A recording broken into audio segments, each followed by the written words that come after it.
Bom, vou aproveitar aí que vocês estão entusiasmados aí com a Yasmin e a Alice. Professor Márcio, tudo bem? Eu vou fazer uma proposta para vocês, que na verdade essa proposta, pelo menos quem está aqui já há algum tempo, já conhece. Todo ano nós fazíamos, na pré-história da pandemia, nós aqui nos nossos grupos da quarta-feira, a gente faz o que a gente chama de uma jornada interna do Intrusos, só do nosso núcleo. Essa jornada seria o quê? Normalmente a gente tira um dia ou dois, dependendo do número de trabalhos que se inscrevem, e a gente faz uma apresentação ao estilo do que a gente, nas instituições de psicanálise que eu fiz parte, a gente fazia uma coisa que a gente chamava de jornadinha. Apesar de eu não gostar do diminutivo, ele pode ser depreciativo, né? Mas, de todo modo, assim, a ideia da jornadinha era o quê? É que ela se funcionasse muito mais como um precipitador de uma fala ou de um trabalho. Como é que é isso? A ideia, por exemplo, e é o que eu vou propor para vocês, que a gente funcionava assim. Cada trabalho teria apenas 10 minutos para apresentar. Cada pessoa que se apresentasse seu trabalho teria apenas 10 minutos. Seria um trabalho sucinto, onde você, se você quiser escrever, ótimo, se não, também não teria problema, porque você iria, na verdade, falar nesses 10 minutos de alguma questão, de alguma interrogação, alguma coisa que nesse período de estudos que a gente fez, na verdade, durante o ano, né? A gente está trabalhando desde 2022, 2020.2, né? Não 2022, 2020.2. A gente está trabalhando essa questão da psicanálise, gênero e psicanálise, né? A gente tentou fazer em 2020 essa jornadinha, mas eu acho que estava assim, estava todo mundo muito cansado, muita dificuldade e tal, e terminou não acontecendo. Eu até propus, não sei se vocês lembram, quem estava aqui deve lembrar, e terminou não acontecendo, né? Porque acho que estava todo mundo meio deprê, né? Ali em 2020. Então, como nós estamos saindo da pandemia, quem sabe, né? Quem sabe a gente não faz, inclusive, uma jornada possivelmente presencial. Então, eu acho que seria uma coisa interessante para a gente arrematar o ano, né? Que a gente pode fazer as duas coisas, presencial e online, né? Como a gente tem feito na sala de aula, né? Tem dado aula na graduação, na pós já está tendo aula presencial para as turmas pequenas, né? Turmas pequenas já estão sendo presenciais. Na graduação, a gente está dividindo as turmas grandes, minhas turmas são grandes, são 40, 60 alunos, a gente está dividindo e fazendo aulas presenciais no fim do mês, uma aula só por mês. Pelo jeito vai continuar assim, né? Na graduação, acho que até o fim do ano continua assim, acho que não vão mudar não. E quem sabe a gente não faz também essa nossa jornada interna de 2021, de repente dá até para a gente fazer presencial e online, né? Transmitindo online para quem não quiser ir presencial. Mas, enfim, a ideia é essa, né? A proposta aí está lançada. A gente poderia depois pensar numa data, no período, talvez ou na última semana de novembro ou na primeira semana de dezembro, né? Porque acho que a segunda semana já é um negócio mais complicado. Dezembro só tem 15 dias, né? Tudo só funciona até o dia 15 de dezembro, depois para tudo, vira Natal. E então a proposta é essa. Se você, como eu disse, assim, são 10 minutos, é muito mais uma ideia de usar o tempo para precipitar uma fala, e vocês podem recortar uma questão, né, pensar, dizer o que é que vocês pensam, não é nada que seja muito, né, desenvolvido ou elaborado, mas a ideia é essa, tá? Eu acho que podíamos pensar na última semana de novembro, a gente teria que recortar um dia, né? Sim, nas últimas vezes, se não me engano, a gente tinha feito uma quinta-feira, bom, enfim, vai depender do número de pessoas que queiram falar, né? Mas como é só 10 minutos, a ideia era ser 10 minutos de apresentação e mais 10 minutos de discussão, de perguntas, de interrogação. E a gente já fez duas, né? A gente fez em 18, eu não me lembro se a gente fez em 17, não me lembro. Me lembro que eu me lembro, a gente fez duas. A gente fez em 18 e em 19, em 20 eu propus, mas terminou não rolando. E as que a gente fez foram muito interessantes. Eu acho até que a gente fez em 17 também, mas não estou lembrado. Eu acho que a gente fez duas ou três dessas jornadas internas, tá? Então a ideia é exatamente que seja um espaço, nós estamos aqui, nós cá conosco na nossa cozinha, né? Você, ninguém precisa ficar paranoico de que vai ser destruído na sua apresentação, porque não vai, né? A ideia é exatamente um espaço familiar, vamos dizer assim, familionário, como dizia o Freud, familiar e íntimo, vamos dizer assim, onde você pode colocar suas questões sem nenhum temor de que isso seja criticado ou agredido. E quando a gente vai apresentar trabalho, a gente entra numa paranoia dessa, né, de que alguém pode destruir o seu trabalho. A ideia não é essa, a ideia é exatamente que a gente possa compor e levar adiante uma discussão a partir de um recorte qualquer, porque, como eu disse, não precisa ser nada elaborado, muito elaborado. Você recorta uma questão e lança a questão, diz o que é que você acha da questão e, enfim, quem tiver uma coisa mais elaborada, ótimo, né? E assim é a ideia, tá? Tudo bem? Professor, seria um dia extra grupo, é isso? Teria que ser um dia extra-grupo, porque a de 19 foi um dia todo, se eu não me engano. Foi de manhã e de tarde. De manhã e assim, começo da tarde. O Márcio estava lá, tu lembra, Márcio? Eu acho que foi manhã e começo da tarde. Assim. Porque, como é pouco tempo, assim, dá para você distribuir, né? E fazer um intervalo, uma coisa assim. Né? Então, por exemplo, a gente pega um dia, uma quinta-feira, uma terça-feira, e aí a gente vai, por exemplo, de 9 da manhã até 3 da tarde, por exemplo. Daí vai depender do número de pessoas que queiram apresentar alguma questão. Entende? Normalmente é um dia, assim. Não é o dia todo, lotado, cheio, mas é manhã e tarde, né? Pode ser que seja só manhã, né? Se não tivermos muitos trabalhos. Pode ser que a gente encaixe tudo numa manhã só. Pode ser de 8 às 12, por exemplo. Pode ser, aí vamos esperar para ver o que é que acontece. Né? Dia Aí, 30 de novembro é uma boa data, eu acredito eu, uma terça-feira. Não sei se dá para todo mundo. podemos trabalhar com essa data, 30 de novembro. Pode ser 2 de dezembro também, na quinta. Nessa semana aí, porque essa semana 30 é terça e 2 é quinta, 2 de dezembro.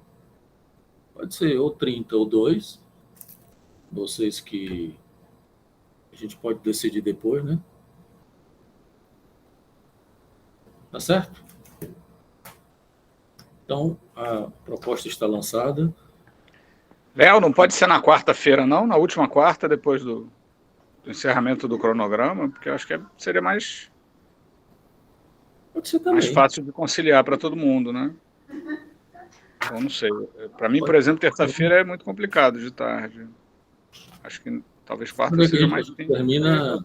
Bom, a quarta poderia ser dia primeiro, né? Ou primeiro, ou dia 8, que seria a quarta seguinte. Eu não sei quando é que o nosso cronograma termina. Eu não estou aqui com ele aqui. Eu tô. Vê aí. Termina 24 de novembro, é isso? A última data que tem aqui é 24 de novembro. É. Bom, pode ser dia primeiro, então. Ou dia 8. Bom, vamos trabalhar com essa semana aí do dia ou 30 ou 1 ou 2, tá? Ou 30 ou 1 ou 2. E a gente pode... Porque de repente pode ser também 2 manhãs, ou 2 tardes, ou coisa parecida. Tá bem? Então, tudo bem? Ok. A outra proposta que tem a ver com isso também, assim, só para arrematar, qual é? É que esse nosso grupo é um grupo, o nome dele, não sei se vocês já tentaram, não é? Esse grupo das quartas-feiras, que é um grupo do Núcleo Intrusos, o nome dele é Grupo de Estudos e Pesquisas. Porque, obviamente, ele congrega o pessoal da pós-graduação, mestrandos e doutorandos, né? E o pessoal da graduação, os bolsistas também, bolsistas de C, que também estão envolvidos com as nossas pesquisas, né? Então, assim, o que eu vou dizer é muito mais uma convocação de quem estiver interessado em recortar alguma pesquisa ou acompanhar as pesquisas, por exemplo, eu estou dizendo isso sem ter conversado com as mestrandas, né?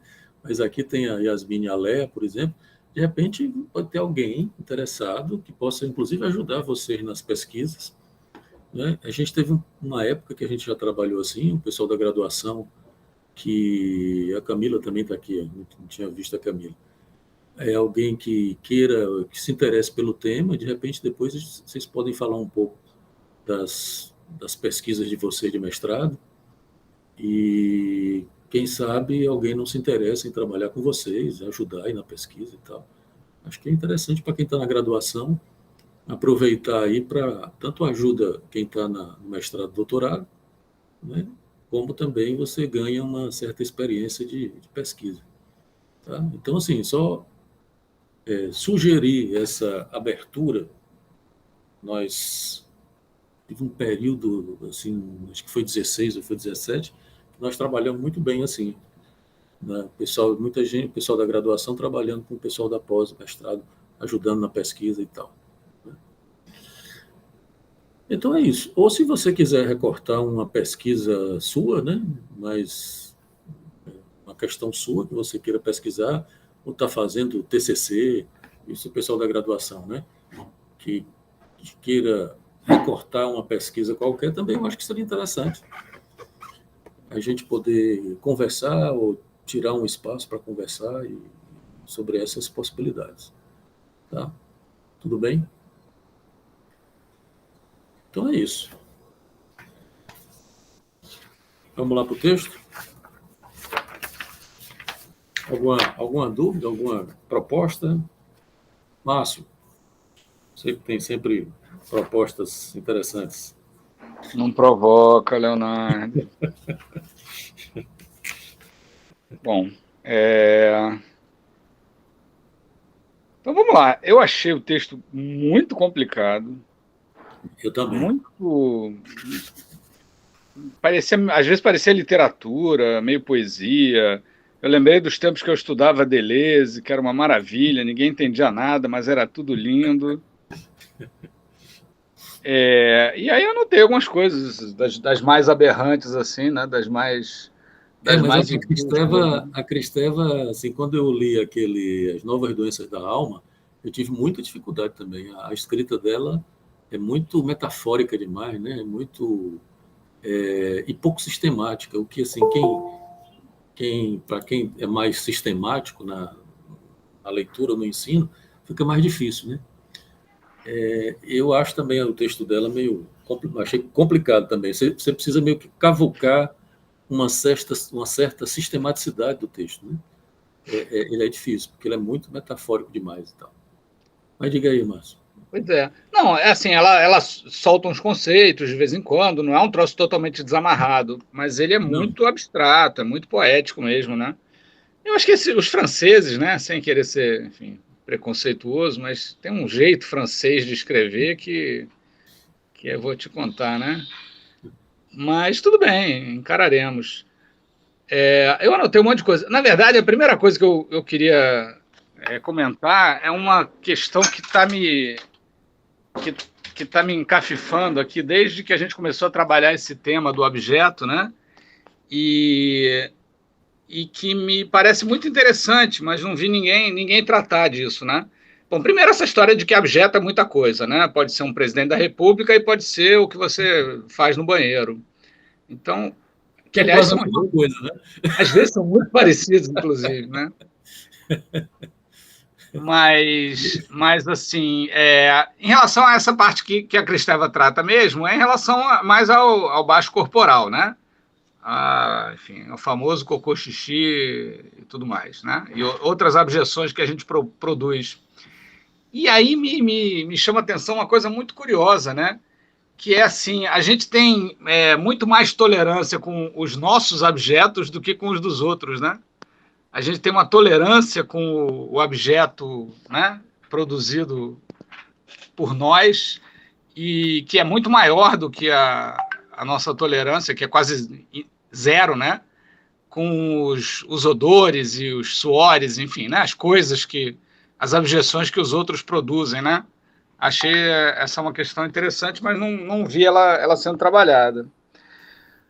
Bom, mas do texto, eu separei umas frases aqui que me pareceram mais esquisitas, várias, né? Vou jogar umas aqui e depois eu volto. Eu vou ter que sair, mas eu volto, né? Vou ter que dar uma saída, vou acompanhar aqui pelo celular. Eu vou ler, então, aqui umas coisas que eu anotei, algumas frases, né? Uma delas, ela fala assim: o abjeto não é um objeto diante de mim que eu nomeio e imagino. Não é muito menos esse objeteado, objet, né? G de jogo, né? Um objogo, sei lá, aqueles trocadilhos. Pequeno A em fuga indefinidamente na busca sistemática do desejo. Pronto, já deu um nó aqui, né? O objeto e o objeto A, né? É a mesma coisa, não é a mesma coisa? Eu me lembro que a gente já falou um pouco sobre isso, mas não ficou claro para mim, né? E mesmo a diferença entre abjeto e objeto, né? Porque o objeto não é um modo particular de objeto, né? Ele não é um objeto específico, enfim, né? Com certas particularidades, com certas peculiaridades, né? Ele não é simbolizável. Aí outra frase: a cada eu seu objeto, a cada supereu seu abjeto. Este aí eu vou deixar para o professor Danziato esmiuçar, porque boiei solenemente. A cada eu seu objeto. Até aí eu fui, né? A cada supereu seu abjeto. A terceira que eu selecionei é uma nota de pé de página que ela... Aliás, eu gostei muito do tradutor, né? Que ele bota um monte de nota de pé de página, isso ajuda um pouco, porque dá uma certa sistematizada. Aí tem uma nota que ele vai dar a etimologia de abjeto e a etimologia de objeto, né? Abjetar é botar para fora. Uhum. Aí eu fiquei pensando que objetar é botar para dentro, mas infelizmente nada é tão simples assim, né? Então ele diz assim: já o termo objeto tem origem em objectus, particípio perfeito passivo do verbo obício, junção de ob, em direção de, contra o, em relação a, em face de, e iácio, jogar, lançar, arremessar. Lançar, jogar, arremessar, pôr na direção de, colocar no caminho, ajustar, ajeitar, tá. Aí, de novo, né, retomei a questão. O objeto não é um objeto. A nata, por exemplo, né, que é o primeiro exemplo que ela dá logo lá, a nata do leite e tal. As fezes, enfim, né, não são objetos, não são simbolizáveis, né? Como é que é isso, né? Essa relação entre abjeto, objeto e o tal do objeto A também, né? E ainda nessa leva, a terceira frase é sobre a nata, né? Essa história da nata que ela fala da película que fica em cima do leite, não sei o quê, que dá angústia, da enjoo, né? Da ânsia de vômito, enfim, né? Entendi desse jeito. E aí ela fala assim: mas por que esse alimento não é um outro para mim, que sou apenas no desejo deles? Eu me expulso, eu me cuspo, eu me abjeto no mesmo movimento pelo qual eu pretendo me colocar. Também fiquei bem confuso com isso, né? Assim, porque não é a nata que dá esse enjoo, esse nojo, essa ânsia? E como é que fica esse eu me expulso, eu me cuspo, eu me abjeto? Bom, enfim, primeira rodada acho que tá bom. Isso é só a primeira rodada? Essa é só a primeira rodada, Leonardo. Boa sorte. Quem manda ficar escolhendo esses textos malucos também, né? Aí o povo cai em cima. É culpa da Yasmin e da Alice. Fui eu, não.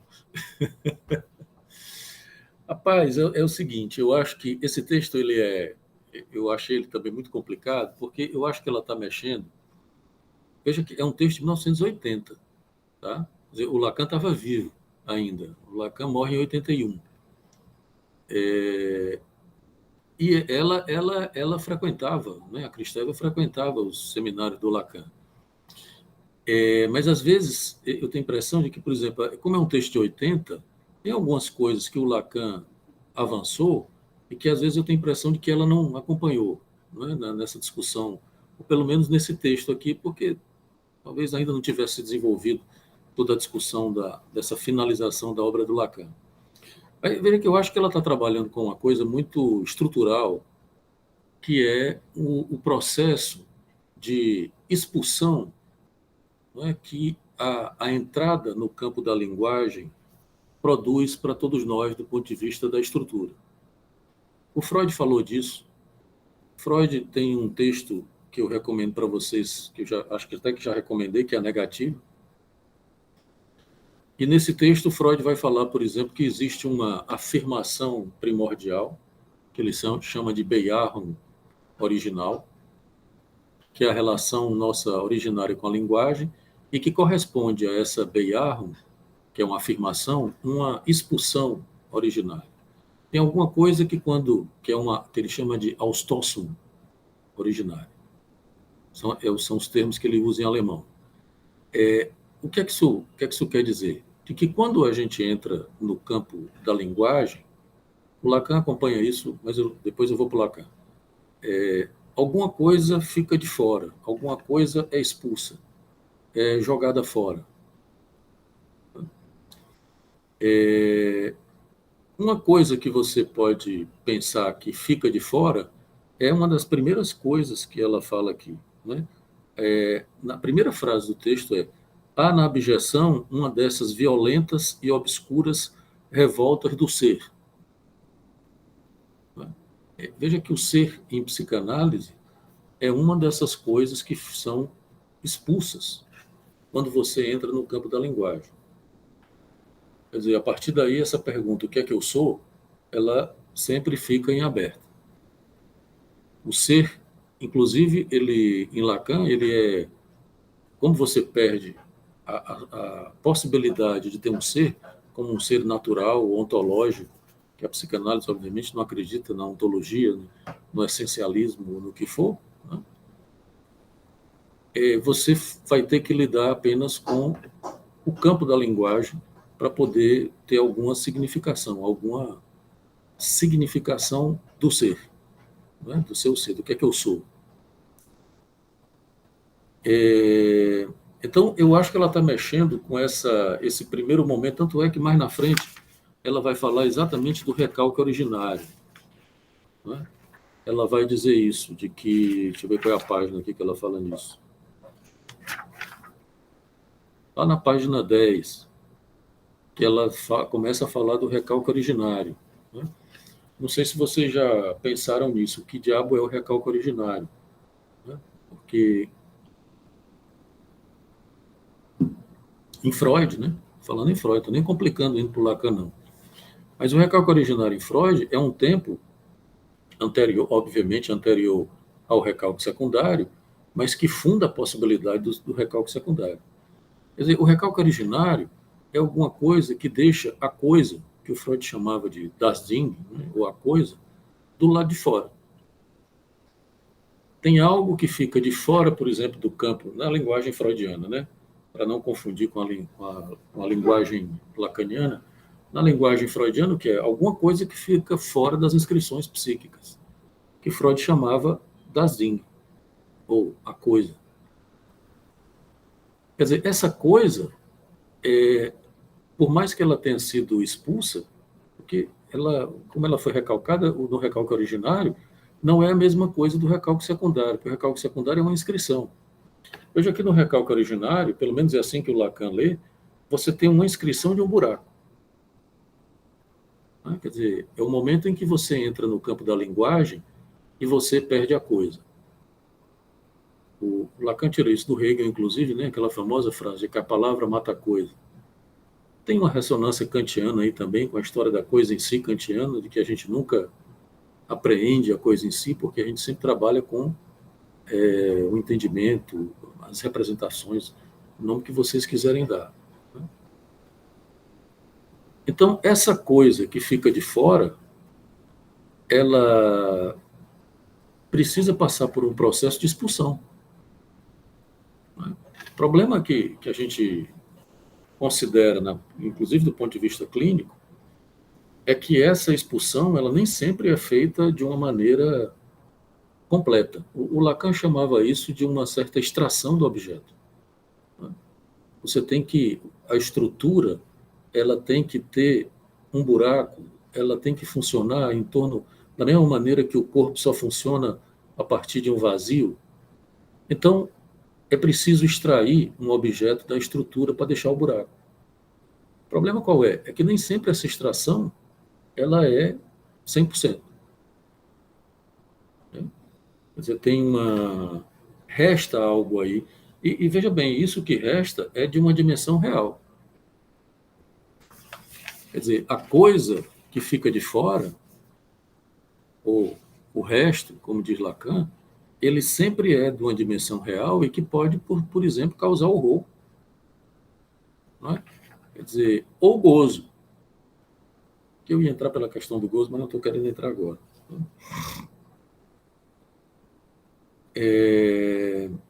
Então, por exemplo,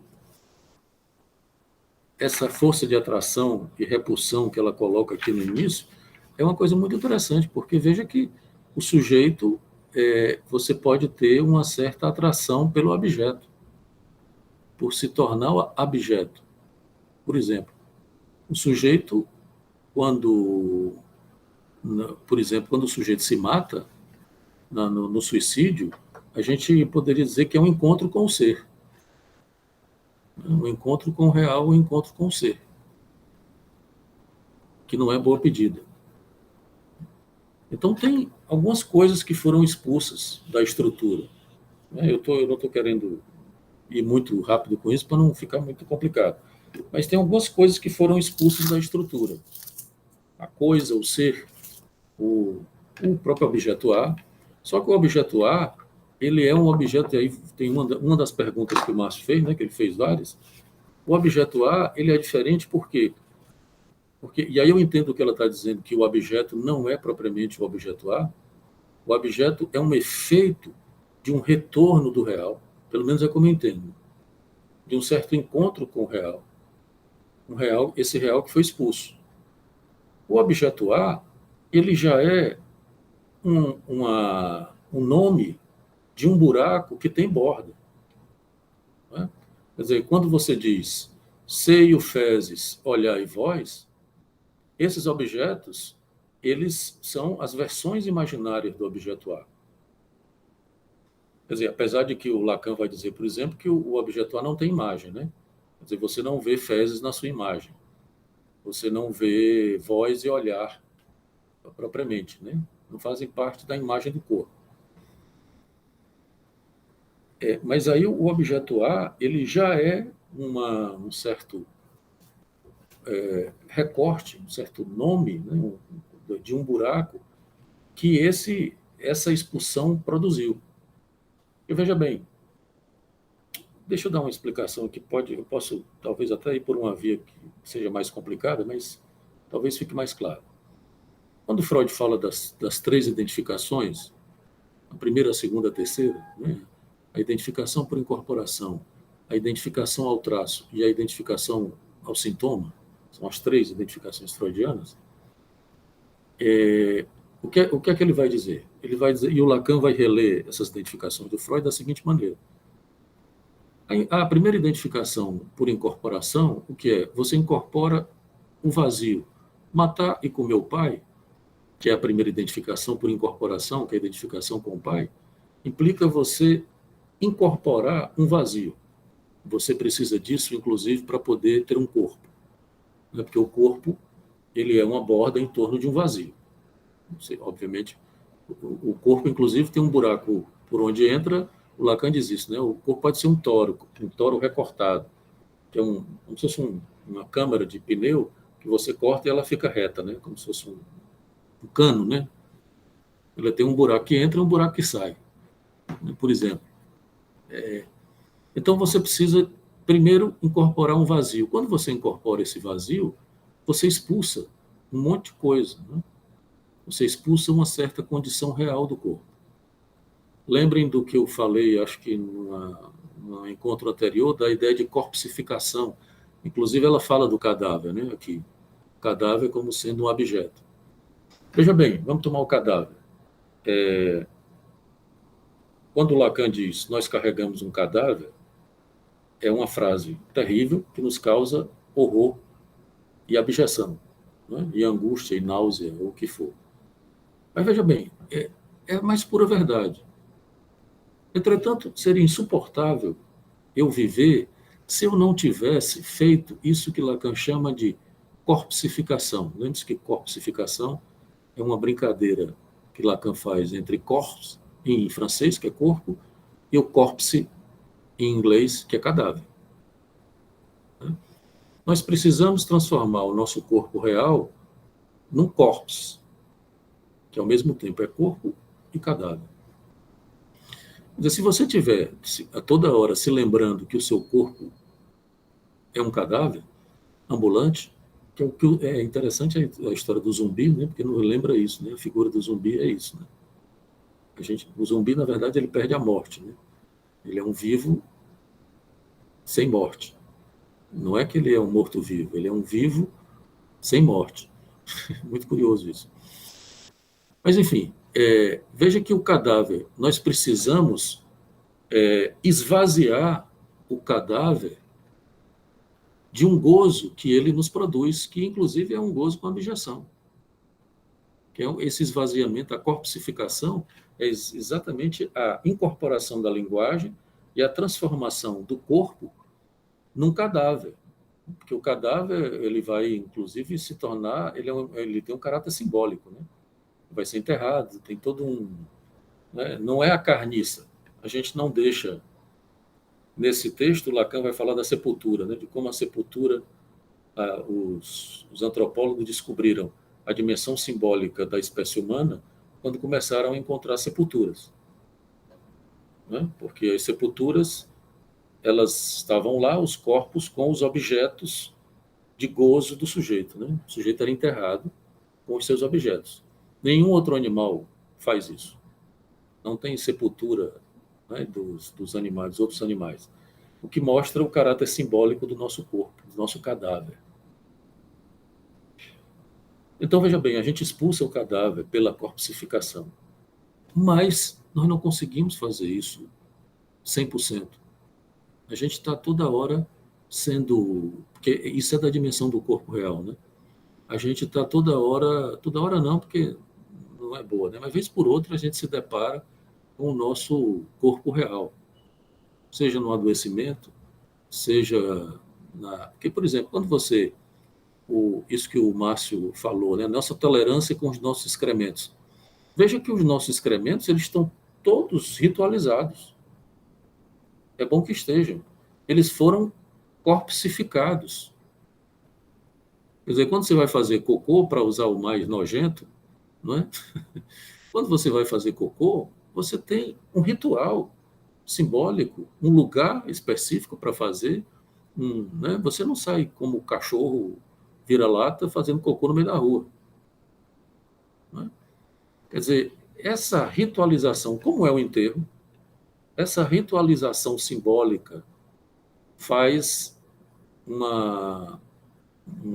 tem um efeito de corpsificação, ou seja, de retirar, evacuar, como diz Lacan, o gozo real que essas situações podem produzir. Então, quer dizer, fezes é um negócio nojento, mas a gente, tratando com certa borda simbólica e ritual, não fica tão nojento assim, né? A não ser que ela retorne na sua cena social onde não devia, né? Se você faz cocô nas calças no meio de uma reunião, por exemplo, aí o negócio complica. Quer dizer, né? Ela precisa ter esses excrementos do corpo, que são objetos, quando bem tratados pelas bordas simbólicas, tá, fica ali, fica bem. Né? O problema é quando ele retorna. Né? Me lembro daquele filme do Zizek, acho que o Márcio deve, não sei se o Márcio saiu, o Guia Perverso do Cinema, que é muito interessante. O Zizek fala dessa cena angustiante quando você dá descarga numa privada e, ao invés de descer, ela sobe. Né? O efeito de horror que essa cena produz para o sujeito. Quer dizer, porque a merda volta para a sua cena simbólica. Né? Veja, esse é o problema.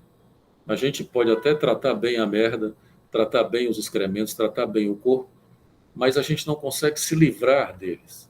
Quer dizer, nós expulsamos, pela simbolização, pela corpsificação, expulsamos o insuportável da abjeção, né? Fazendo isso que Lacan chama de um esvaziamento ou de uma evacuação do gozo do corpo.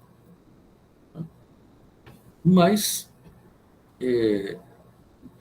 isso não é 100%, essa extração do objeto não é 100%. Então, vez por outra, ela retorna.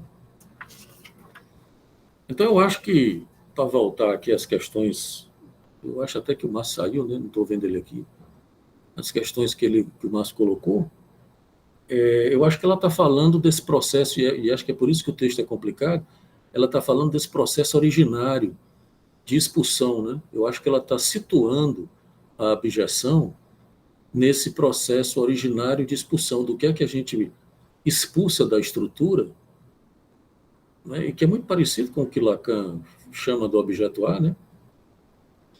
Mas veja que o objeto A já é como é no nó, por exemplo, ele já é delimitado pelo triskel, né? Pelas bordas. Mas, enfim, eu acho que é disso que ela está falando, não é por acaso que ela fala do recalque originário. Eu não sei se eu vou adiante ou se vou parar um pouquinho para vocês fazerem perguntas, porque eu fiz uma volta aí e não queria ir adiante sem vocês colocarem as questões. Digam aí. Professor, esse texto, Márcio está falando? Não, acho que não. Esse texto, ele vem cronologicamente, né, um pouquinho antes de dois outros textos que nós já trabalhamos, inclusive. Porém, nesse texto, como o Márcio colocou, ela traz algo nessa perspectiva de que o objeto está em mim, de que o objeto está fora de mim, que o objeto, ao passo que me incomoda, ele também me constitui, mas, na verdade, existe algo relacionado à fronteira também do desejo, né? Então, eu fiquei me perguntando, quando ela coloca lá na frente, como ela localiza o espaço, ou se existe um espaço para esse objeto, né? Porque ela traz ele como estando na fronteira. Mas, espera aí, ela não disse que estava externo, né? E, em outro momento, ela coloca também algo no sentido de que esse desejo, ele também é parte objeto, porque, como eu sou objeto, eu me constituo enquanto sujeito na fronteira desse eu. Entende? Eu não sei se eu consegui me fazer tão clara, mas ficou para mim. Eu sei que o objeto ele é dubioso, ele é ambíguo em si, mas eu não entendi se existe um espaço para ele, se não existe, né? Se é algo de fato tão inacessível, tão insuportável, que a gente não consegue bordear. Eu não sei, não ficou claro. Eu acho que você abre uma questão topológica importantíssima, Yasmin, porque eu acho que esse é um problema, inclusive, para a gente poder entender melhor essas questões. Não podemos trabalhar com o espaço topológico esférico, como diz Lacan, do que é dentro e do que é fora. Entende? Porque é essa pergunta que você está fazendo. O objeto está dentro ou está fora? Quer dizer, é uma pergunta complicada, porque o objeto está no meu corpo. Mas, no entanto, eu suponho que vem de fora. Né? Meu corpo excreta objetos abjetos, por exemplo. Né? Mas, no entanto, eu acho que está de fora me atacando. Entende? Essa topologia do interno e do externo, ela não é boa. É por isso que Lacan a ultrapassa, por exemplo. E aí a topologia do Borromeana, por exemplo, ou a topologia Mebiana, né, de que não existe interno e externo, ela talvez possa explicar melhor. E que, por exemplo, que a gente pode supor que o sujeito e o outro são o interno e o externo, o que não é verdade. Né? Quer dizer, quando a gente fala de sujeito e outro topologicamente, você não sabe onde é que está o sujeito e onde é que está o outro. A relação entre o sujeito e o outro é mebiana, no sentido da faixa de Möbius, que é aquela faixinha que não tem dentro nem fora. Né?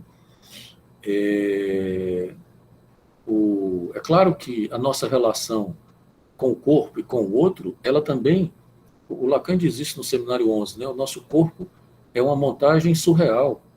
Porque, por exemplo, se eu chamo o outro de merda, eu jogo merda nele, minha boca é um ânus. Entende? Quer dizer, o corpo ele é uma montagem surreal porque o cu pode ser o olho, a boca pode ser o ânus, né? O ouvido pode ser uma vagina, porque se emprenha pelos ouvidos. Né? Quer dizer, essa condição linguageira do corpo permite exatamente que a gente tente trabalhar numa outra topologia, que não é essa topologia esférica, que tem um dentro e que tem um fora. Né? Quer dizer, onde é que você situa o objeto? É uma boa pergunta. Né? Porque, obviamente, que isso que a gente pode dizer, nós expulsamos, porque aí é onde está. Ela fala de eu, ela fala de dentro e de fora. Eu vou recomendar para vocês o seguinte: a gente expulsa alguma coisa da estrutura, e não propriamente do corpo. Tá? Mas lembrem-se que a estrutura, ela implica real, simbólico e imaginário. Você expulsar algo, por exemplo, de uma dimensão real, como é o objetual da estrutura, não quer dizer que você se livre dele. Essa foi a grande sacação do Lacan, quando ele achou, por exemplo, que o ser era expulso e, uma vez perdido, perdido estava. E ele não se deu conta que alguém poderia gozar com esse ser que estava do lado de fora da linguagem. Estar fora da linguagem, por exemplo. Entende? Isso pode retornar. E aí é exatamente lá quando ele começa a falar dos místicos, do feminino e tal, como Santa Teresa d'Ávila tinha um gozo místico que era um gozo do ser. Era um gozo fora da linguagem, por exemplo, né? Que coisa que ele não considerava antes, né? Porque para Lacan tinha uma supremacia do significante, mas depois ele percebeu que o significante não é esse balaio todo, que tem um espaço topológico fora da linguagem. Então, quer dizer, e quando a gente expulsa alguma coisa da estrutura, não quer dizer que você se livrou dela. Porque é como a dimensão real. A gente passa a vida não querendo, na nossa ignorância com relação à nossa própria morte, ou à morte do outro também, mas não quer dizer que você se livrou dela. Né? Vez por outra, numa pandemia, a gente fica atacado pelo real, né? Então, a gente não se livra da morte. Né? Ela está lá retornando o tempo inteiro. Agora, você precisa fazer uma borda. É como se você não se livra do buraco. Né? Você não tem como tampar o buraco. Até tem, mas tem assim, né? Você pode botar um fetiche ali, uma droga, o que for, mas aí o sujeito se ferra, vai para o campo da abjeção. Exatamente. Né? Mas você tem que fazer uma borda no buraco, que era exatamente aquela história. Você incorpora um vazio, com o traço unário, você precisa fazer uma borda no vazio, porque se você ficar no vazio aberto, você entra na psicose. Você não pode ficar no vazio aberto. Esse vazio que você incorporou na primeira identificação, você tem que fazer uma borda nele. Você faz essa borda com o que Lacan chamou com o traço unário. Né? Você precisa fazer uma borda, por exemplo, na boca, para poder ter o objeto seio. É só depois que você tem uma borda nesse vazio que você vai em busca do objeto. O objeto que deveria estar aqui nesse buraco. Entende? Não deveria estar porra nenhuma, porque na verdade não é assim, né? Mas quando o significante recorta a boca, deixa cair um pedaço de carne da boca, que deveria estar aqui, né, tampando a sua boca. E isso é assim com todos os orifícios do corpo, os orifícios pulsionais, especialmente. Né? Então, só depois dessa borda, que é a segunda identificação, é que você vai atrás do objeto. Entende? Então, esse objeto que você vai atrás, obviamente, já é um efeito de uma perda originária. Se você quiser chamar de recalque originário, tudo bem. Aí também é uma crítica que eu vou fazer a ela, porque exatamente o recalque originário, e tem toda uma discussão, o Lacan faz uma discussão muito interessante sobre isso lá no RSI, porque o recalque originário não é, o Lacan chama de privação originária, chama de foraclusão originária, não é? Mas não é a mesma coisa do recalque originário. É por isso que eu estava dizendo, como o texto da Kristeva é de 80, talvez ela ainda não tivesse acompanhado Lacan até onde ele foi. Com a ideia, por exemplo, de uma foraclusão originária. Porque foraclusão originária não é a mesma coisa que recalque originário, não. Tá? A foraclusão originária é exatamente, veja que a foraclusão Lacan usava só para psicose, foraclusão do nome do pai, né? E no RSI ele vai falar de uma foraclusão originária como sendo exatamente esse resto, essa expulsão originária, esse traumatismo originário que ele chama de traumatismo, que em francês trou é buraco, né? Traumatismo é um traumatismo da constituição do buraco. Então, o traumatismo originário que deixa de fora algo que jamais vai se inscrever e, portanto, não pode ser simbolizado. Se não pode ser simbolizado é porque ele está foracluído. Entende? É a diferença entre falta e buraco, que é outra crítica que a gente pode fazer a ela também aqui, né? Uma crítica no bom sentido, né? Eu acho o texto dela muito bom, mas enfim.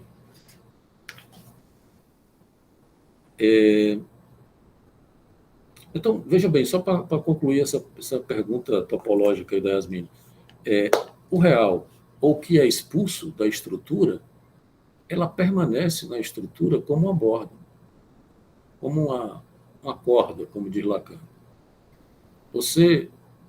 Veja que o Freud já dizia isso de outra maneira, né, de que o que é recalcado permanece no inconsciente, não é destruído. Só que Freud estava falando de ideias.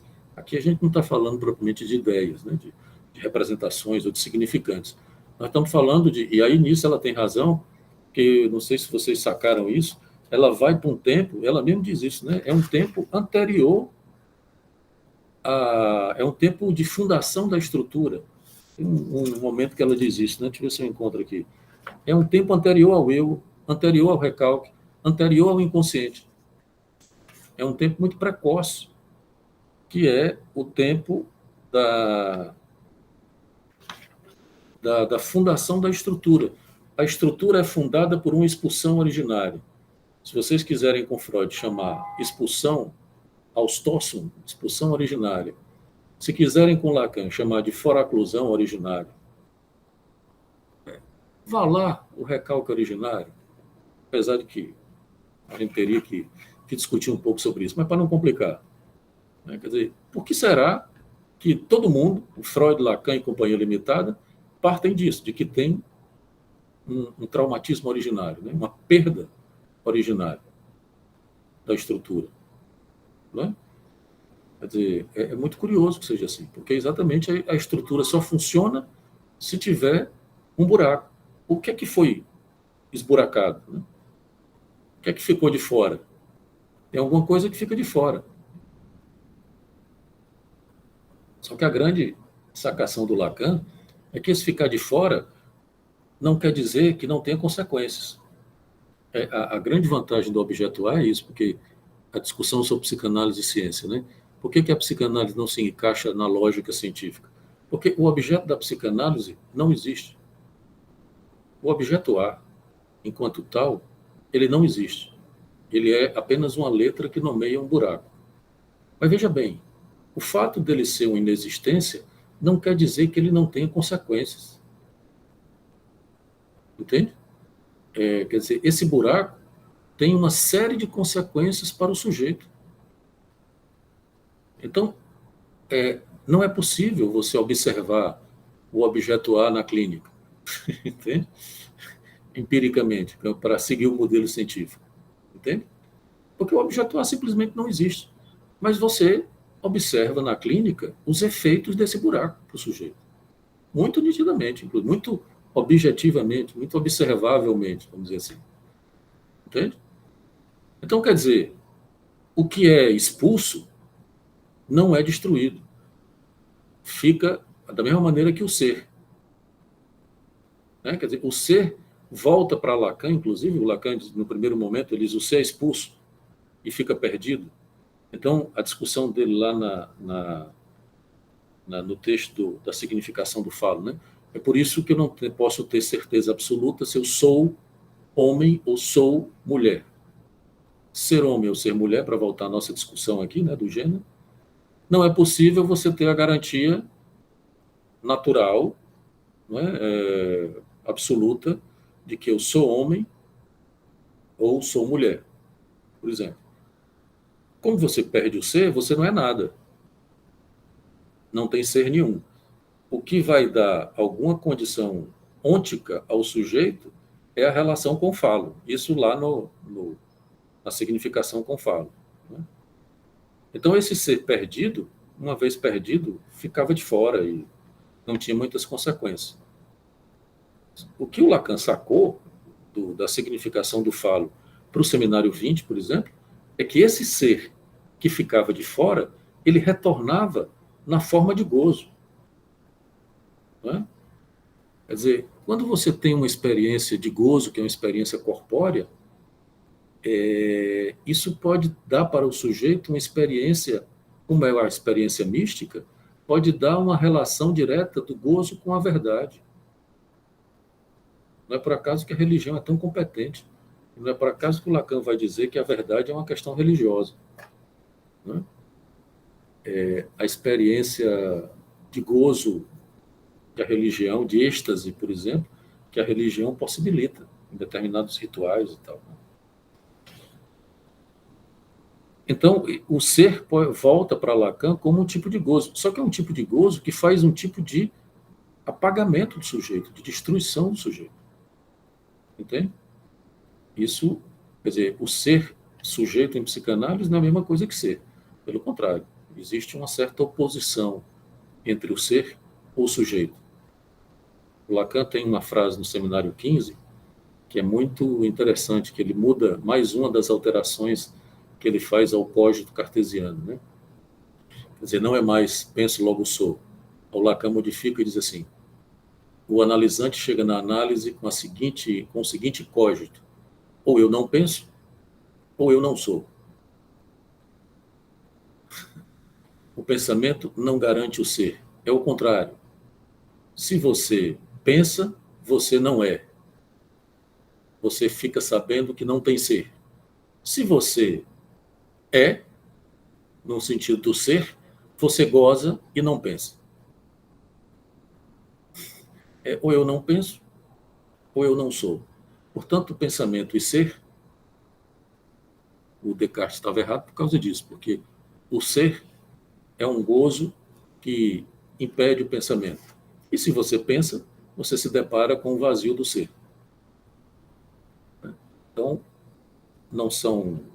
o pensamento não garante o ser do sujeito como o Descartes propunha, ao contrário. Enfim, eu estou falando demais. Eu quero que vocês falem também, porque quando eu não vim, vocês falavam, né? Aí quando eu venho, vocês ficam calados. Eu não venho mais.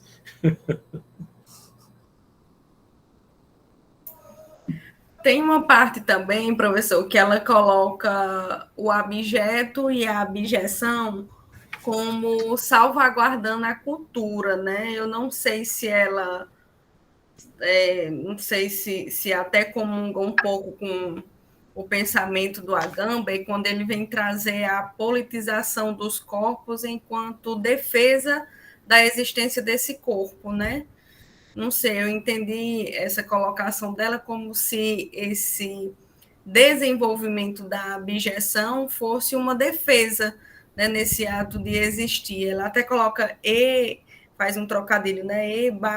insistir, existir, algo nesse sentido. Eu fiquei me perguntando se teria a ver com essa politização dos corpos enquanto existência, enquanto defesa, no sentido de viver a cultura, de suportar o insuportável ou irrespirável. Pois é, às vezes eu acho que, por mais que ela diga que não, mas a impressão que eu tenho é que ela está trabalhando com a mesma lógica lacaniana de que o objeto A, ele é, ao mesmo tempo, o que é excretado, mas também é causa. O real é a relação ambivalente do real. O real causa horror, mas é causa do sujeito. Ele produz horror, mas é causa do sujeito. Quer dizer, o objeto A não é o objeto do desejo. Como ela, em algum momento, ela diz aqui, o objeto A é um buraco que ataca o sujeito e faz o sujeito ir adiante. Então, é como se, talvez, o que ela... Porque é isso que eu estou dizendo, às vezes a gente não sabe se ela está sendo lacaniana ou não, ou se está fazendo uma crítica, a gente fica em dúvida, né? Se ela está acompanhando o Lacan ou se está fazendo uma crítica. Eu acho que até ela faz as duas coisas. Mas, por exemplo, a questão da diferença ou da singularidade do sujeito só é possível em função do buraco, né? Em função da inconsistência do outro. O que é que dá a inconsistência do grande outro? Quer dizer, a cultura, a política e etc. fazem o simbólico e o imaginário, fazem o quê? Fazem uma limpeza, né? Dos corpos, fazem uma limpeza, uma purificação através dos ideais, a família, as pessoas de bem, esse papo furado todo, né? Quer dizer, existe na cultura uma asepsia do real, né? Que, vejam bem, isso é importante que aconteça de uma determinada forma. O problema qual é? É você querer se livrar do real, que era exatamente isso que a gente estava falando aqui. Você querer se livrar dos sintomas. Veja o elogio que Lacan faz a Marx, né? Quando ele diz que o Marx que inventou o sintoma, porque a turma, os hegelianos, estavam querendo fazer a asepsia do mundo com o saber absoluto, e o Marx chega e diz, opa, peraí, é assim não. Tem um negócio aqui que não funciona. Tem um real da luta de classes aqui, que é um sintoma, e que vocês não estão considerando. Esse é o problema da religião, né? A ideia de você resolver tudo pelo simbólico, pela idealização e tal. Não rola, porque tem sempre um sintoma, tem sempre uma inconsistência. Tem sempre o sintoma é o quê? Alguma coisa que está sempre dizendo que tem algo que não funciona bem. E a gente não pode simplesmente recusar isso, não pode jogar fora. Veja daí a importância que o sintoma toma. Quer dizer, a luta de classes, o racismo, o que for, esses efeitos, que são efeitos de real, né? Porque são coisas que são postas, que são obstáculos a essa asepsia, ou a essa simbolização absoluta, ou essa idealização religiosa, inclusive. Religiosa aqui no sentido discursivo, né? Porque pode não ter religião nenhuma, do ponto de vista da prática religiosa, né? Mas o discurso pode ser religioso. como foi, por exemplo, o discurso biopolítico, como é um discurso biopolítico de uma asepsia, como a história da purificação da raça, né? Nazista ou da própria medicina. Lembrem-se que antes do nazismo havia uma coisa chamada higienismo. O higienismo foi o precursor do nazismo, e que queriam fazer a limpeza da raça, né? A purificação da raça. Para fazer isso, você tem que expulsar alguma coisa. É um pouco parecido com a lógica da massa freudiana também, né? Que é a lógica da igualdade, da fraternidade, que produz a segregação. O Lacan diz isso lá no seminário 16, né? A sociedade da igualdade é a mesma da segregação. E se somos todos iguais, o diferente fica de fora. Então, funda a segregação. E, obviamente, que se você tem um discurso dominante, por exemplo, quer dizer, e isso é muito interessante porque tem a ver com a questão do gozo do outro. Né? Quer dizer, se você tem um discurso dominante, por exemplo, o discurso burguês, cristão, que é muito asséptico, europeu, por exemplo, né? Quer dizer, quando se fala de buchada, panelada e sarapatel, não é? Tem algumas pessoas que fazem cara de nojo, não é? Apesar de que cá para nós buchada é a abjeção pura, né? Panelada é uma maravilha. Mas não é verdade? Quer dizer, como é que o nordestino goza? Comendo buchada, panelada, né? Esse gozo do outro, ele é tornado abjeto. Né? Quer dizer, a segregação vai por aí. É a diferença que implica as formas de gozo e o gozo do outro. Né? Tem as interdições, por exemplo, alimentares, né? Que a gente tem, e etc., que, por exemplo, comer cachorro, né? Comer cachorro para a gente é um absurdo. Mas os coreanos se esbaldam comendo cachorro. Quer dizer, isso para nós é da ordem de uma abjeção, né? Que tem a ver com a interdição, né? Com as interdições culturais. Mas, enfim, no fim das contas, eu acho que ela está falando exatamente desse efeito de gozo.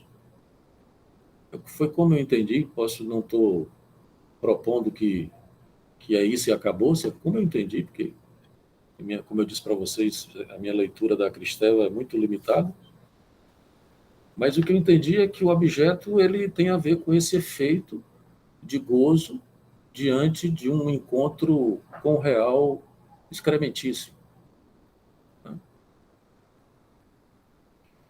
Inclusive, é um real excrementício que irrompe, né? Porque a gente sabe que tem uma irrupção do real. É como eu disse, se você está fazendo cocô bonitinho lá no banheiro e tal, é claro que isso sempre implica você se deparar com o abjeto das fezes. Não tem jeito, né? Mas esse ritual, né, limpa, corpsifica esse ato de fazer cocô. Né? Agora, se o cocô está ali no meio da casa, né, é diferente. Ele aparece fora da borda que ele deveria estar encaixado. E como a gente não consegue encaixar completamente, né, o real, a gente faz essas bordas, mas não. Essas bordas, como são simbólicas e imaginárias, elas não garantem 100%, né? Então elas fracassam sempre. Tem furo, tem sempre uma irrupção do real que se apresenta. Diga aí, Vitor. Boa tarde, gente. Com esse seu último exemplo, eu fiquei pensando na primeira provocação do professor Márcio. Fiquei imaginando assim, né? Eu tô com um cachorro aqui em casa. Se eu passo no meio da sala, tem um cocô dele, eu acho um absurdo, né? Me dá um grande asco. Mas se eu passo pela sala e tem um cocô da minha tia, o asco é diferente e é maior, né? Se é um cocô humano, é mais próximo de mim. Agora, se, sei lá, eu cheguei bêbado em casa e no dia seguinte eu olho e eu vejo que aquele cocô é meu, no meio da minha sala, o asco é maior ainda, né? Então, que a primeira provocação foi talvez a gente tenha menos asco, ou né, reação, menos gozo com o nosso próprio objeto do que com o do outro, né? E eu não sei, esse exemplo me fez pensar o contrário. Será se é assim ou não? Aí é onde volta uma das questões do Márcio. Aí depende do superior, né? Depende do superior, porque o superior ele lhe ataca como um objeto, né? Ele lhe reduz, ele lhe culpabiliza, ele lhe diz, olha, a merda que você não consegue. O superior é o grande sacana que fica comparando o eu ao ideal do eu, né? Isso é Freud, está lá no narcisismo, ou no eu e o isso. É uma grande sacanagem. Você comparar o eu ao ideal do eu é pura maldade, né? Porque você está lascado. Porque como é que você vai se comparar com o eu? Então, é se maltratar, né? Que é exatamente o que o superior faz. Então, o superior, ele, como diz Lacan, ele dá uma ordem impossível de cumprir, que é você, por exemplo, normatizar ou moralizar todo o real, né? Você pegar o ideal e colocar no buraco do real. A religião até tenta, mas não consegue, né?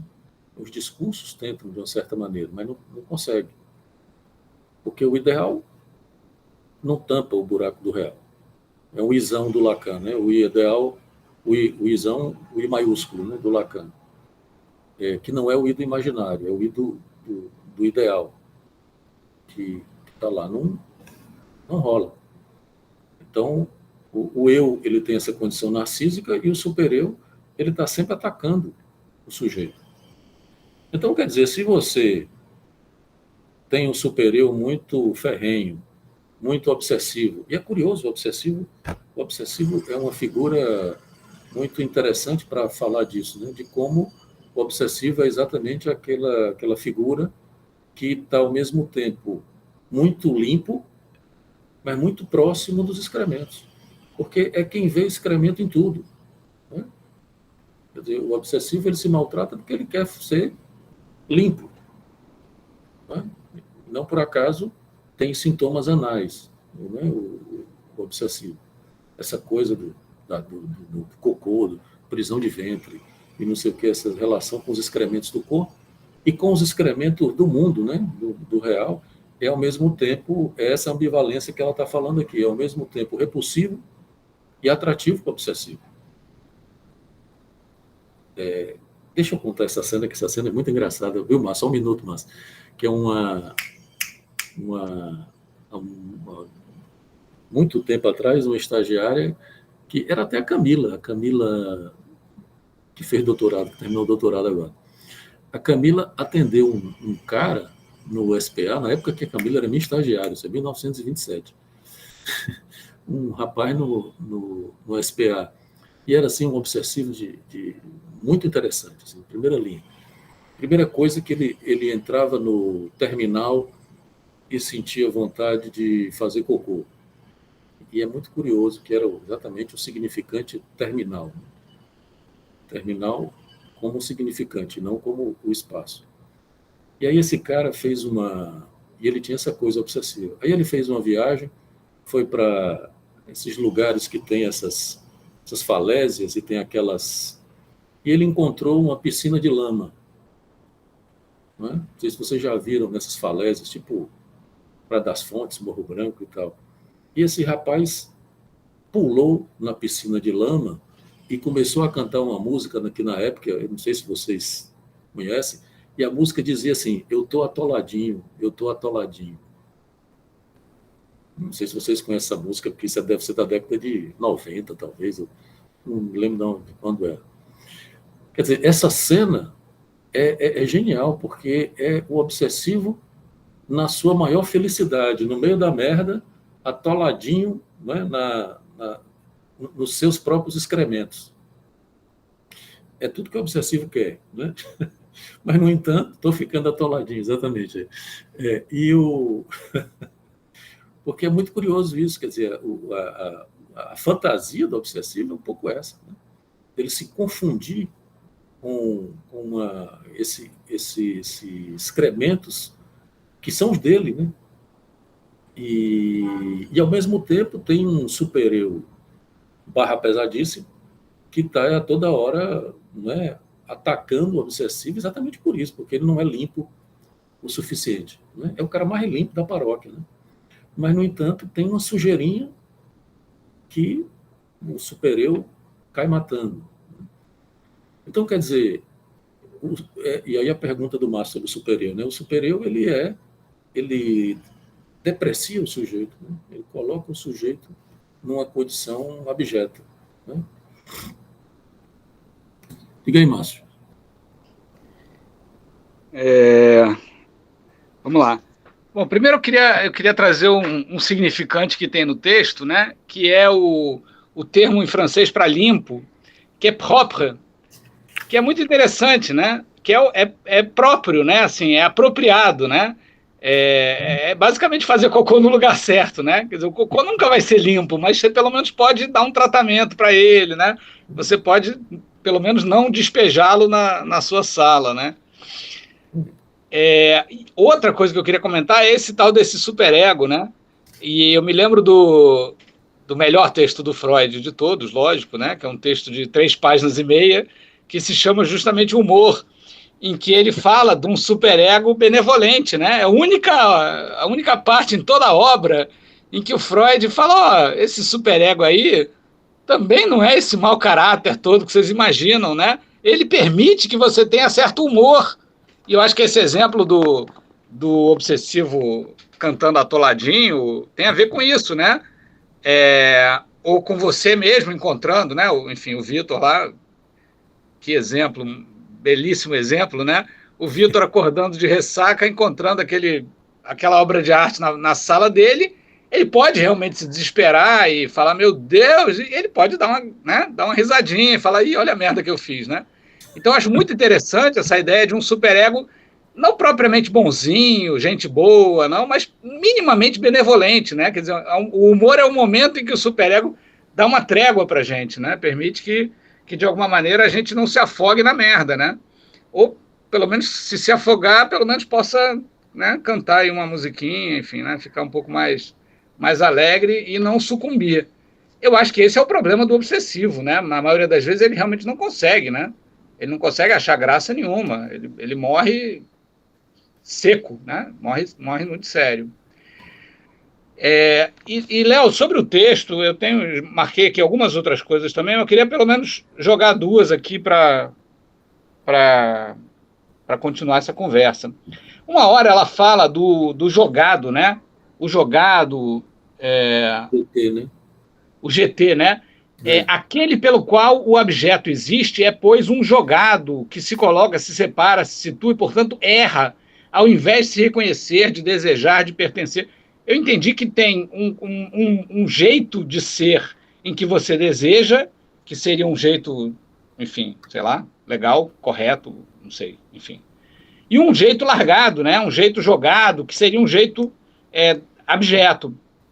Só que esses 2 significantes, tanto jogado quanto errar, me lembraram do Heidegger, né? O Heidegger fala que todos nós somos jogados, todos nós somos errância. E aí eu fiquei pensando nesse sentido, né? Se daria para fazer um debate aqui, enfim, né? Lacan-Heidegger, porque para o Heidegger tudo é errância, tudo é ser jogado, né? Então não tem, por um lado, o desejo, o pertencimento, e do outro a errância. Tudo é errância, né? Eu acho que a questão é o que você faz com a errância. E a última, que eu achei a maior provocação de todas, lá mais para o final do texto, ela fala assim, o abjeto é o déspota progressista, vive ao serviço da morte, é o traficante geneticista, realimenta o sofrimento do outro para seu próprio bem, é o cínico e o psicanalista, estabelece seu poder narcísico fingindo expor seus abismos. É o artista que exerce sua arte como negócio. Eu gostaria de ouvir do professor Leonardo o que o psicanalista veio fazer no meio dessa abjeção toda. Aí você tem que perguntar para a Cristeva, viu? Que ainda está viva, eu acho.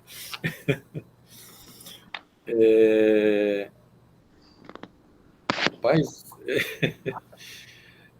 veja bem, eu acho que essa coisa da errância, o dejetado, né? Porque o GT aqui como dejetado, ver a parte que ela fala disso. Quer dizer, é exatamente o que ela está dizendo é que a gente estava falando. Quer dizer, quando você constitui a imagem do corpo, alguma coisa fica de fora, né? É dejetado, por exemplo, que é alguma coisa da dimensão real. Quando a mãe nomeia o seu bebê, o Lacan diz isso, né? O significante, ele faz um tipo de encobrimento do pedaço de carne que grita. Né? Quer dizer, se você dá um nome e você diz, meu bebê se chama Márcio, ou João, ou Maria, esse significante, ele apaga, não apaga completamente, né? Mas ele encobre o real do corpo da criança, né? Como se esse real ficasse, a partir daí, desconhecido. É claro que ele se apresenta porque o menino começa a chorar, a fazer cocô, a ter doença e etc. Né? Não tem como. Mas isso, de uma certa maneira, tem um pedaço, no caso da imagem, por exemplo, para voltar à questão do eu, que ela não se incorpora mais. Veja que o objeto A, que é como eu disse, eu não tenho certeza se ela está falando do objeto A ou não. Às vezes ela diz que não, mas às vezes quando ela está falando parece muito a lógica do objeto A em Lacan. O objeto A o que é? É alguma coisa que é dejetada da imagem, por exemplo.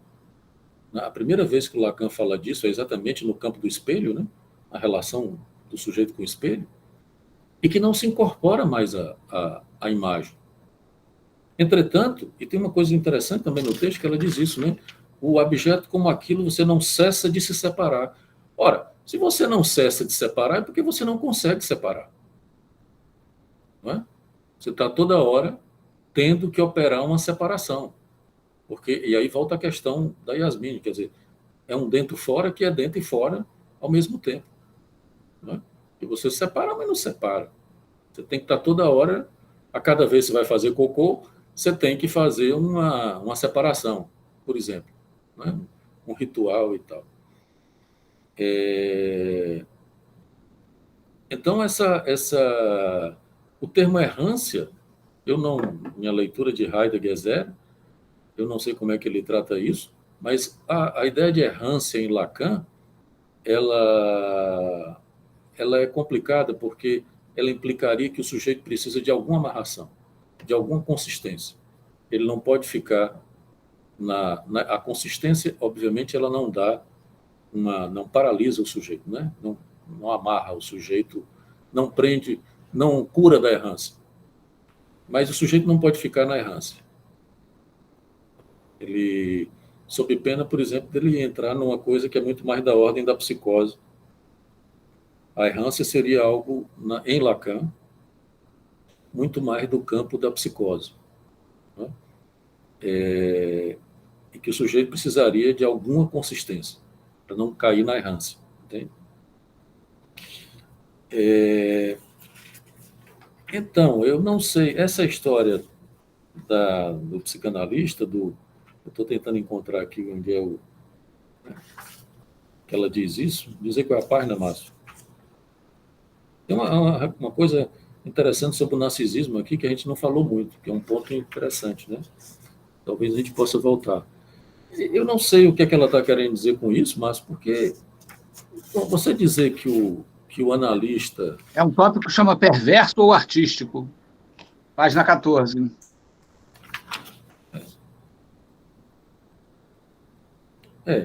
Veja bem, que a arte, a psicanálise, ou algumas práticas discursivas, por exemplo, que não é só a psicanálise, né?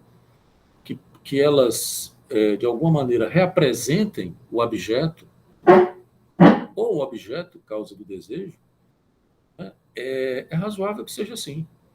Quando o Lacan coloca o analista no lugar de objeto A, ele não coloca propriamente o analista no lugar do objeto. Né? Porque o analista também ele precisa fazer semblante. Porque eu já disse isso algumas vezes para vocês. O analista, ele não é um terrorista. Ele não é... Peraí que meu computador está desligando. Só um minuto.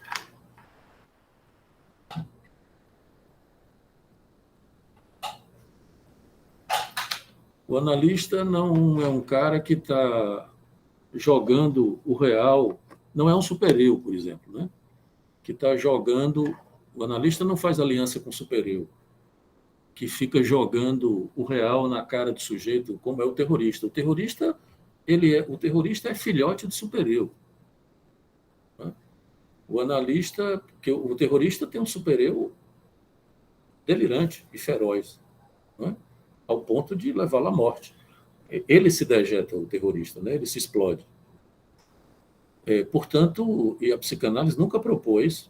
Bom, alguns pós-freudianos até propuseram aliança com o super-eu, mas é um absurdo o analista fazer aliança com o super-eu, porque seria fazer uma culpabilização ainda maior e fazer o sujeito gozar ainda mais, porque culpa é gozo. E é submissão, né? Então, é por isso que a psicanálise não pode ser uma moral, né? Nesse sentido, de que não é uma aliança com o super-eu. Então, não é propriamente... Eu não concordo que o analista esteja na condição de abjeto, né? Tudo bem que, por exemplo, se o analista pode fazer uma intervenção fora de hora, por resistência do analista, e isso tem um efeito de abjeção para o analisante. Mas aí, isso é uma questão pontual e talvez até seja um problema do analista, né? Uma dificuldade do analista. O analista não está lá para atacar o analisante, ele está lá para causar o desejo. Você apresentar um real, e aí a importância do semblante e da transferência, né? Porque para o analisante suportar se deparar com esse real, precisa ter transferência. Só que a transferência não garante tudo, mas garante alguma coisa. E o analista também tem que ter um semblante, é por isso que demora. Né? Não tem como o analista intervir e romper os semblantes. Talvez uma intervenção tenha um efeito de uma ruptura pontual dos semblantes, né? Tanto do analista como do analisante e tal. Isso é sempre um risco, tudo bem, mas não é a mesma coisa do analista se colocar na condição de abjeto, né? Do analista ficar dizendo palavrão, impropérios, entende? Ou se colocar como um objeto excrementício e depreciado. O que o Lacan diz, que no fim da análise o analisante pode dejetar o analista, mas ele não dejeta o analista como se faz com o objeto. Ele dejeta porque o analista se torna um resto, que não serve mais para nada. E o analista tem que exatamente fazer por onde isso acontecer, que exatamente implica a dissolução da transferência. O analista está lá, ajudou e tal, e o analisante chega no fim da análise, mas esse cara não me serve mais, eu já vou por minha conta. Então, um abraço, tchau. Para isso, obviamente, o analista nunca pode se colocar no lugar de ideal, que é o caso do pastor, do padre, e tal. Porque se você se colocar no lugar ideal, vai ficar difícil o sujeito dejetar, reduzir, né, essa pessoa, né, dessa condição ideal. Bem? Não sei se eu lhe respondi, Márcio. Imagino que não, mas... Não, perfeitamente, é isso mesmo. É muito bom essa comparação com o pastor, né? Porque o pastor, ele é imprescindível, né? Você nunca pode abrir mão dele. E o analista, ao contrário, né? Você tem que poder abrir mão dele. O fim da análise, no sentido do objetivo, também é esse, né? Que o analista seja dejetado. Para isso, ele não pode se apresentar como ideal, né? Até porque não vai ter análise, né? Porque a análise é exatamente a diferença da religião para a análise, é exatamente porque na análise você vai tratar o real, você não vai simplesmente florear o real, né? Você não vai fazer de conta que o real não existe, que amor, ódio, morte, excrementos, sexo e traumatismos e etc., que essas coisas não existem, como faz a religião, né? Vai dar certo. Aí pronto, resolve tudo. Vai dar certo, resolve tudo. Resolve porra nenhuma, né? Quer dizer, as coisas são sempre a dimensão real. Da dimensão real você não se cura. Você tem que tratar, é diferente. Tratar topologicamente, como propõe o Lacan, né? Nesse sentido, de que você não se livra dele. Não se preocupe, nada vai dar certo.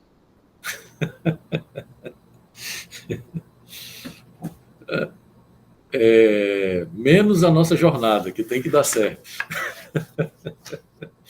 Não sei se todos estavam aqui, né? Mas vou renovar o convite da nossa jornada interna. Eu não gosto do nome jornadinha, mas tudo bem, porque nas instituições que eu fazia parte, o nome era jornadinha, mas eu não gosto. Mas eu prefiro jornada interna. Mas é no sentido de que é uma coisa, vamos dizer assim, pontual, né? A jornada com esse intuito de precipitação, da gente começar a falar, tomar a palavra, como diz Lacan, a palavra você não pede, você toma.